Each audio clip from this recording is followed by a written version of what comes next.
구티비 월드와이드입니다. 오는 29일 뉴질랜드에선 국가적인 추모제가 열립니다. 이슬람 사원에서 발생한 총격 테러로 42명이 목숨을 잃은 참사가 발생한 지 2주째 되는 날인데요. 추모제는 사건이 발생한 크라이스트 처치의 알누르 모스크 인근 해글리 공원에서 열릴 예정입니다.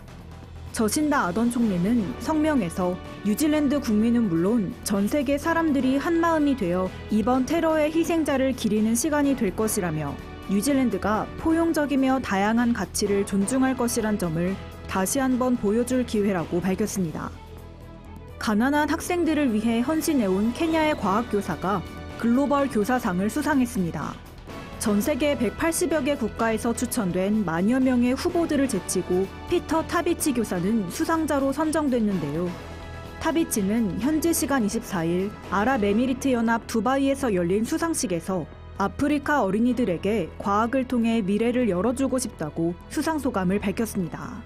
가톨릭 사제이기도 한 타비치는 케냐의 가난한 시골 마을에서 어린이들을 가르치는 데 헌신해온 점을 높게 평가받았는데요.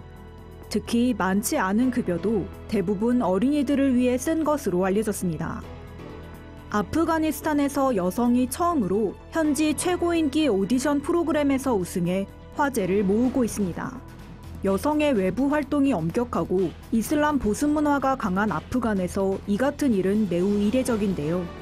아프간 톨로뉴스에 따르면 오디션 프로그램인 아프간 스타 시즌 14에서 여성 자라 엘람은 뛰어난 가창력으로 우승 트로피를 들어올렸습니다. 해당 프로그램은 특히 아프간 젊은이들이 열광하는 프로그램인데요. 엘람이 우승하자 아프간 SNS에선 금기를 깼다며 덕분에 아프간 여성들이 큰 꿈을 가질 수 있게 됐다 등 축하글이 쏟아졌습니다. 연간 관광객 숫자가 1억 명에 달하는 일본 관광 사업에 골칫거리도 함께 늘고 있습니다. 길거리에서 음식을 먹는 걸 두고 논란이 생긴 건데요. 일본의 대표적 관광지 중 한 곳인 가나가와현 가마쿠라시는 최근 걸으면서 음식 먹는 것을 금지하는 조례를 만들었습니다. 관광객들로 거리가 혼잡해지면서 음식을 들고 걸어다니면 다른 사람들에게 민폐를 끼칠 수 있다는 게 이유입니다. 특히 쓰레기 불법 투기 등 관광 공해 문제가 커지자 주민들의 민원도 쏟아졌는데요.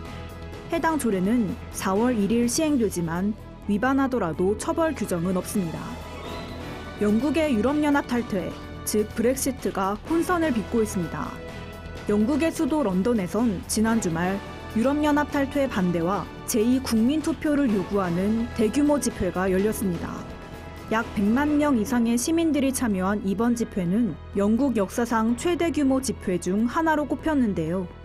이들은 시민에게 맡겨라 등이 쓰인 손팻말을 들고 행진하며 브렉시트를 반대하는 구호를 외쳤습니다. 한편 유럽연합과 영국은 정상회의를 통해 영국 의회가 브렉시트 합의문을 승인할 경우 5월 22일 영국이 유럽연합을 탈퇴하는 것으로 합의했습니다.